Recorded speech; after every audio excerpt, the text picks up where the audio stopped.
Greetings and salutations on this March 11th, 2026. We are on this journey of becoming. So, this is the Becoming Circle. So, today we're going to be talking about permission. A lot of times we ask for permission and um, we have to ask for permission for things. And this is when we were growing up in our youth, asking for permission um, to to go to the bathroom. We were in school asking, can you go with your friends? So asking for permission. So what we're going to do is we're going to stop in our adult life. We are going to stop asking for permission. Why your life hasn't shifted yet and what you're about to do about it. Okay? So this next slide is I want to ask you a question. So just a general question. And I am the kind of person that I like to get deep. I like to ask those questions because when asking those questions, it makes you really see yourself. It makes things come to the surface. Okay. So the next question is, how many of us are waiting for something before we fully move? Waiting for clarity, waiting for the money, waiting for the right time, waiting to have confidence, waiting for support, waiting for the healing, waiting for the right opportunity, waiting for someone to even notice us, waiting for someone to say, go ahead, do the thing, right? How many of us are waiting for these moments? Here's the truth. Most of us adult women are not waiting for permission from others. We are waiting for permission from our inner selves or the woman that we are becoming. We are waiting for her to tell us, yes, go ahead and do. Yes, go ahead and do. Now, while I'm doing this, what I thought about was Esther. When Esther was in the camp, and not in the camp, but when Esther came into um, the palace, right? And she was just a lone girl, just an average girl, but her beauty excelled her into this spot to where she was in the palace. And she never asked for permission to be who she was. There was a moment when Mordecai came to her and he told her, hey, you're not here just because of your looks. You're here because there's a purpose. And with that purpose comes you have to have permission. And so, because she had to have permission to go before the king, she made this declaration to herself. And her inner self told her, we're not waiting for permission. We're just going to go ahead and do what we need to do. So, um,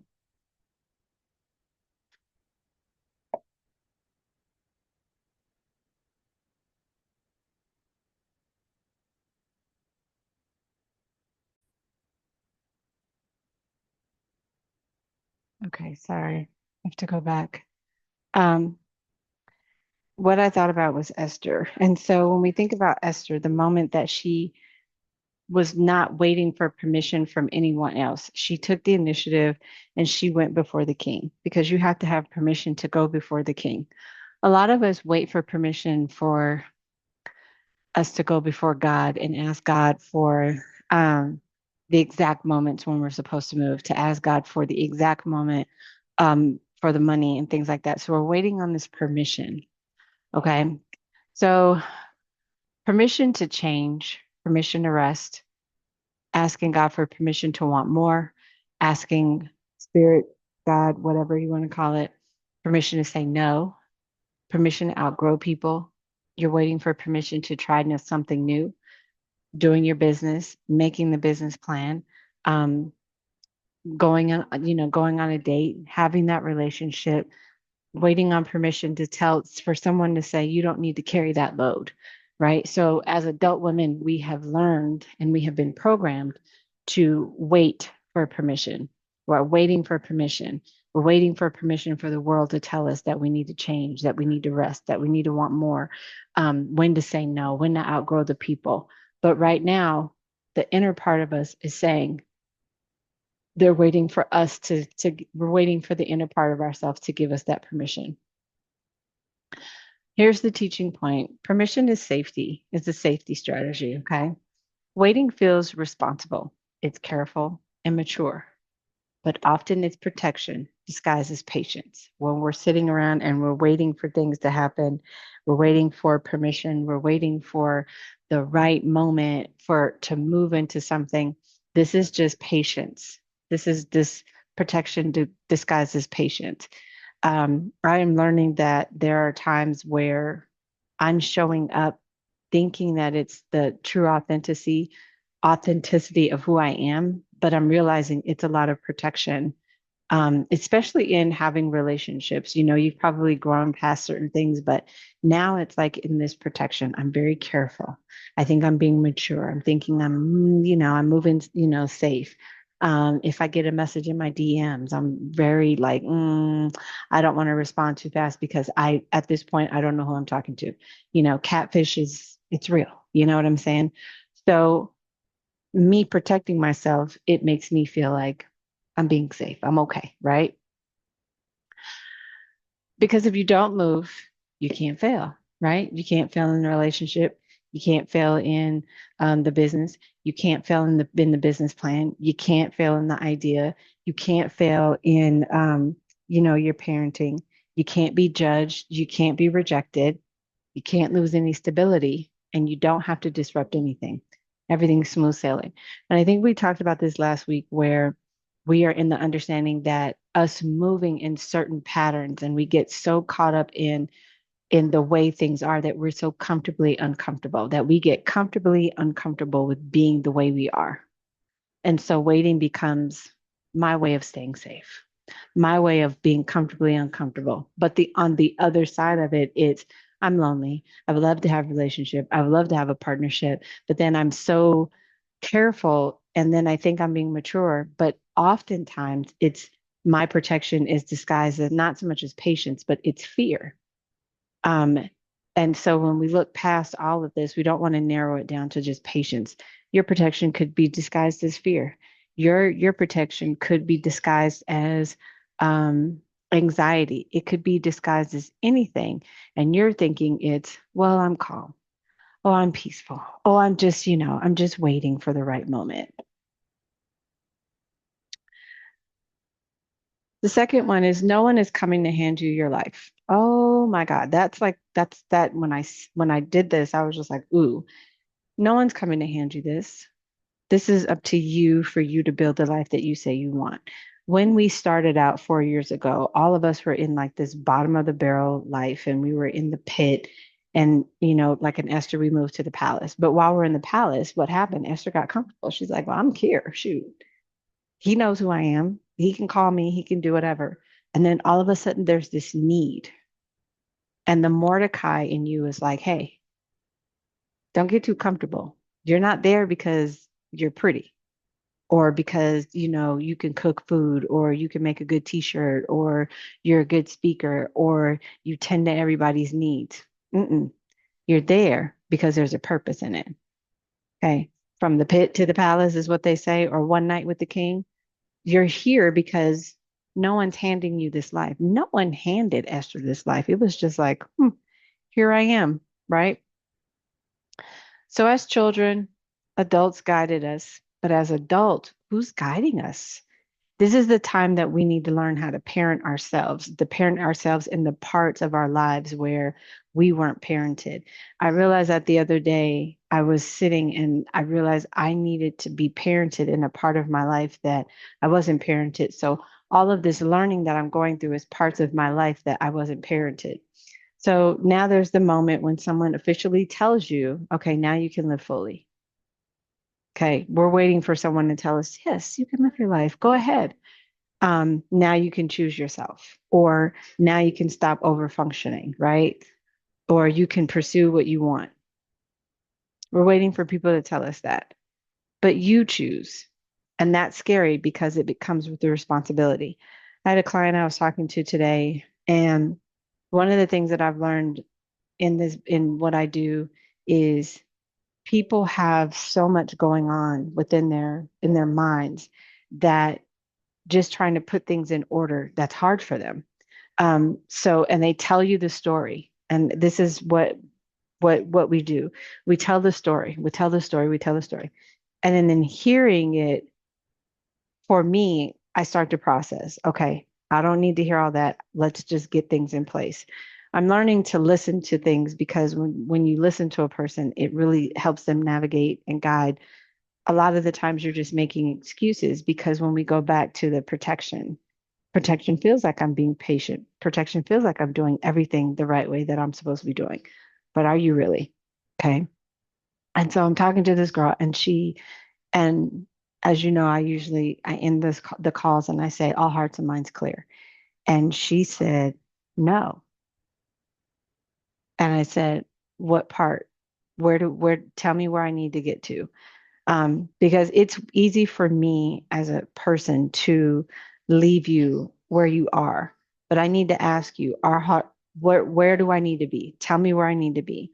And she said, it's just, and she started talking. And it wasn't anything that she needed. It was just fear was overriding her, the process. And so she said, um, it's the fear of the unknown because I don't know if we're going to get the help. I don't know if this thing is going to follow through. I don't know if my wife is going to be able to do A, B, C, and D. So it was all of these things that were happening, had nothing to do with the conversation that we were having. It was just fear, and her nervous system was overriding what we were doing in that moment. So that's a scary place, the fear of the unknown. And this is where a lot of us get to when we don't move, when we're not moving. Okay. It's the fear of the unknown. I don't know where I'm going to be. So I don't know how to live fully. So I'm choosing to not live fully. I don't know what it's going to look like to choose myself. So I'm going to be comfortably uncomfortable and I'm going to complain about it all the time. I don't know what it feels like to stop over functioning. So I'm just going to keep doing what I'm doing. As we said last week, it is being comfortably uncomfortable.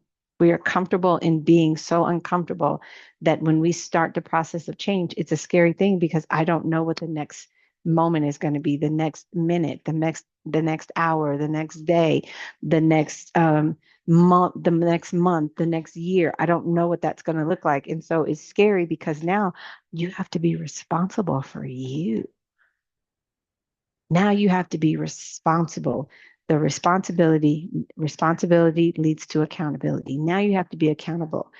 And one thing I was telling my director at my job, I was telling her a lot of people don't know their life and because they don't want to be accountable for it and they don't want to be responsible. And so they bear the responsibility on everybody else because we're dealing with a client who is not actively taking responsibility for the place that they have put themselves or the place that they are in. And now they're dumping on us and making us responsible for a choice that they made and not navigating through those choices.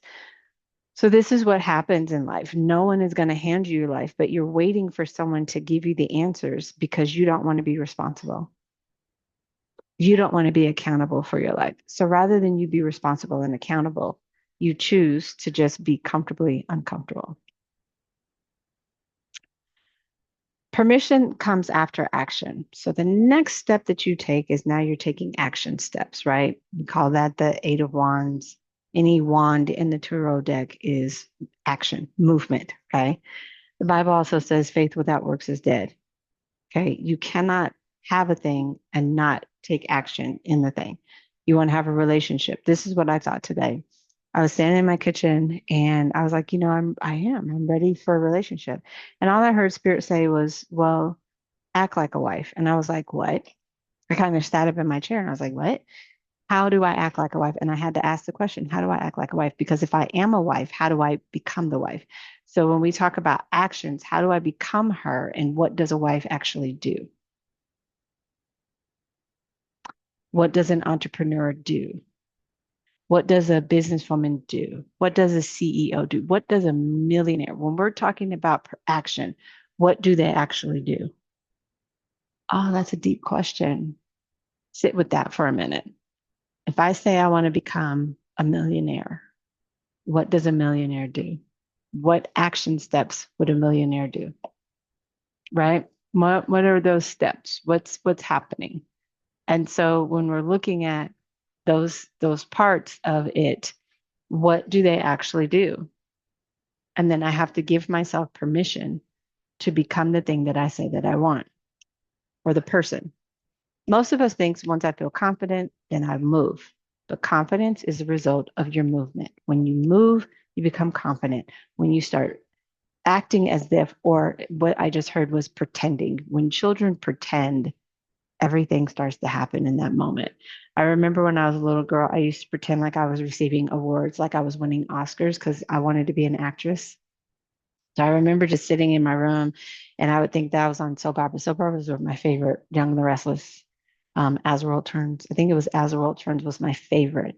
But I would pretend like, I would have this little trophy and I'd pretend like, I just won an Oscar and I'd say, I want to thank my mom and dad. I'd had my little speech and everything. This is at 13, 12, 13.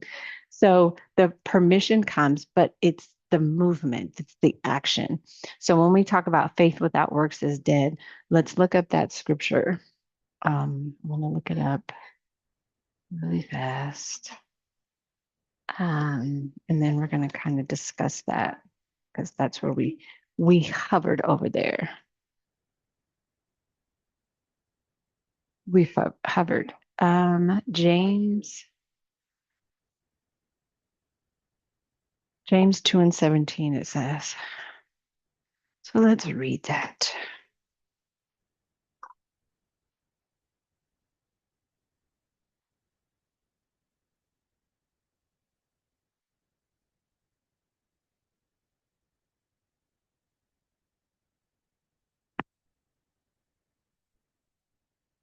All right.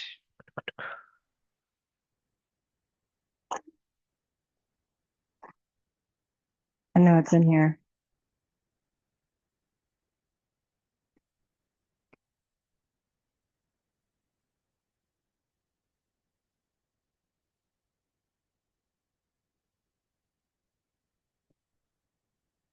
All right. I have to find my tablet.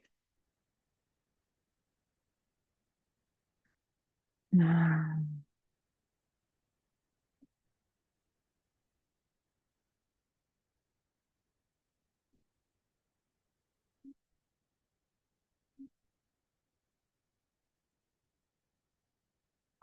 Sorry, ladies.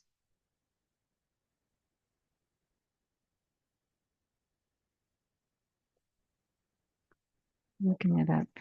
All right, found it. What do we say? James 2 and 17. So let's read that. James 2, chapter verse 17 says, in the same way, faith by itself, if is not accomplished by action, is dead. Okay. And then it's 2 and 26.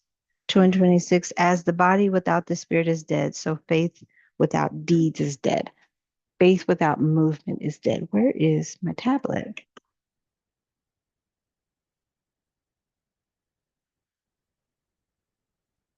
Ivet. All right, I don't have it. Always something. Let's read it out of the Message Bible. Okay, because I love the Message Bible. I love the way it reads. Um, let's see, Bible.com. I think it's Bible Gateway. Found it. All right. So the Message Bible reads, dear friends, do not think you'll get anywhere in this if you learn all the right words but never do anything. Diabolical. Okay. It says, does merely talking about faith indicate that a person really has it? For instance, you come upon an old friend dressed in rags and half starved and say, good morning, friend. Be clothed in Christ, be filled with the Holy Spirit, and walk off without providing so much as a coat or a cup of soup. Where does that get you? Isn't it obvious that God talk without God acts is outrageous nonsense? I love that. Right? So that's 14 through 17. Because remember, I told you in the Message Bible, it gives you a full chunk. So we're reading, I want to go backwards to um, 1 through 4, through 8, 12 through 26. Let's read 26, 21 through 24, 25 through 26 reads, the same way Rahab, the Jericho harlot, wasn't her, the same with Rahab, the Jericho harlot, wasn't her action in hiding God's spies and helping them escape. That seamless unity of believing and doing what counted with God. The very moment you separate body and spirit, you end up with a corpse. Separate faith and works, and you get the same thing, a corpse. Okay. But confidence is the result of movement, not the requirement. You apply, confidence grows. You speak, confidence grows. You try, confidence grows. You love, love grows. So take that into context and put whatever you need in these little sections here. Okay, in this here. Waiting for confidence, love, joy, peace, wealth, abundance, millionaire, entrepreneur, CEO, first is like waiting to be warm before putting on a coat. My God, today.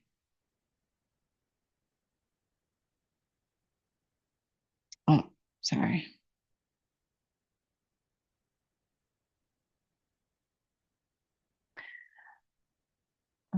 Did I skip too far?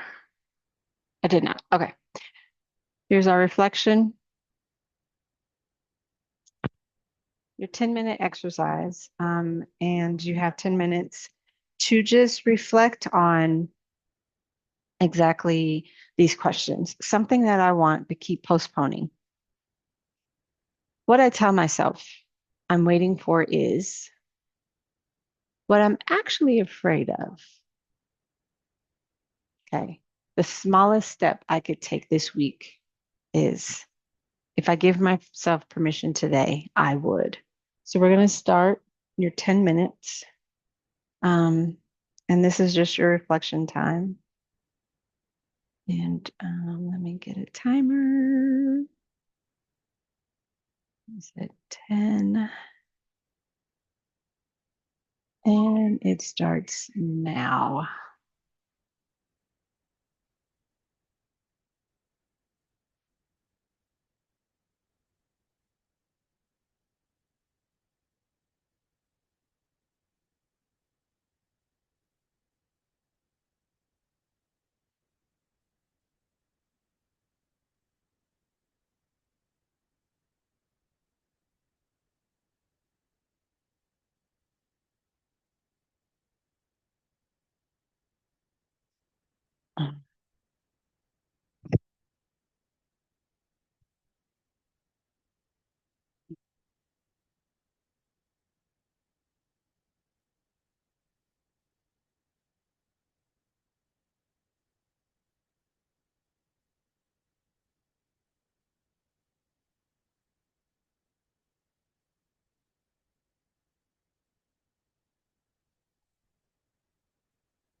minutes left.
Four minutes, 33 seconds.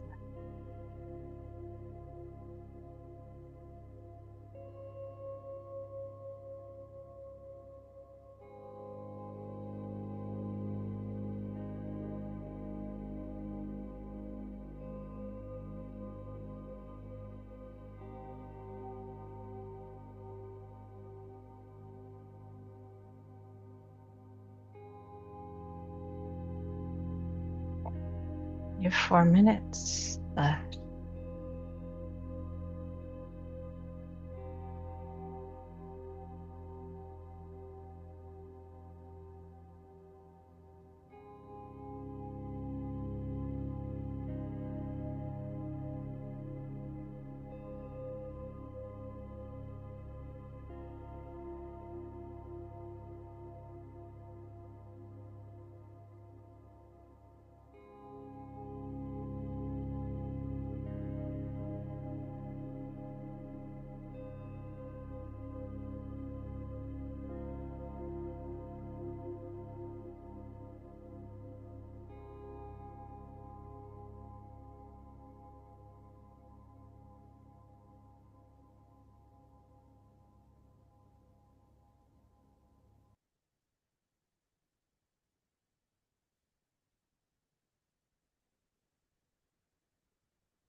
You have 2 minutes and 46 seconds left.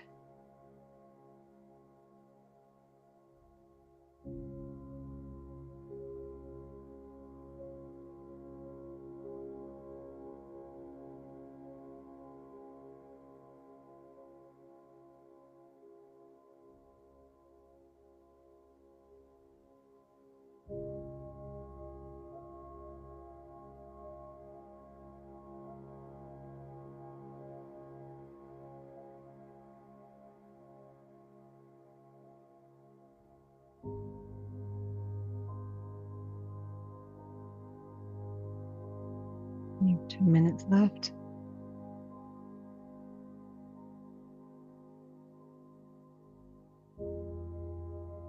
You get 1 minute and 55 seconds.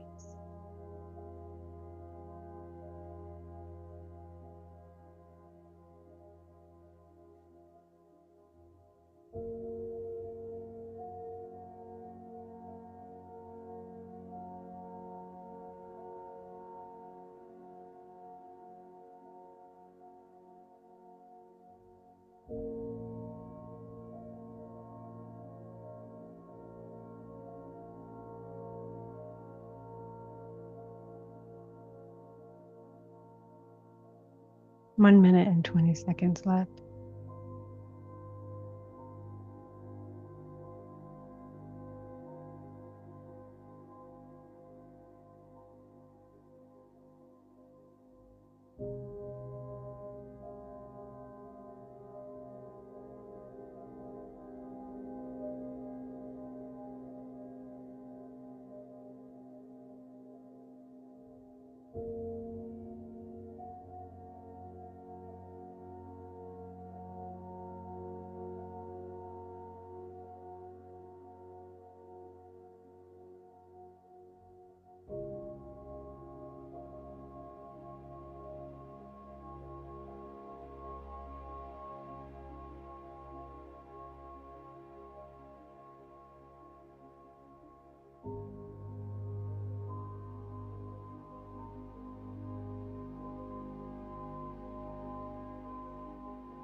No,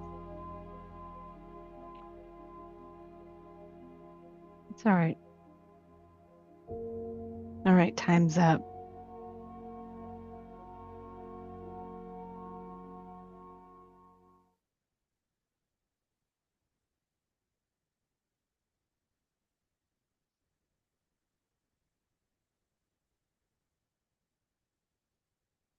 All right, so these are some reflection questions that you can reflect on. And just give yourself 10 minutes and just really sit with those questions, okay?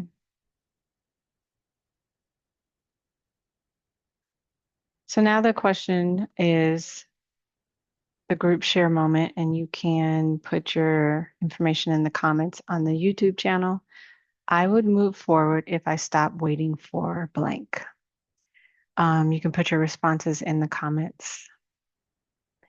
Permission isn't given, it's claimed. Here's an activation challenge for the rest of this week. This week, choose one area where you stop waiting. We don't take a giant leap, not a giant leap, just one decision. So here's an example: send an email, ask a question, set a boundary, sign up for something, say no, say yes, start a plan, start the business plan. Stop over explaining yourself and rest without earning it. Okay. Movement doesn't have to be loud, it just has to be real. Your life begins where you're waiting ends. I want you guys to have a wonderful and blessed night, and know that if you have any questions, you know I'm always here for you. So I thank you for allowing me in your space. I thank you for allowing me in your hearts, in your minds, and I thank you for allowing these 4.5 years to go by. We'll be hitting 5 years. So 5 years is grace. The number five is grace. So I thank God that He has given us the grace to get to this space. And I am grateful that we are beginning our life and that you are trusting me with that part. Um, and there's no more waiting. So I want to end this night with telling you there's no more waiting. I appreciate you all. I validate you. And you guys have a good night.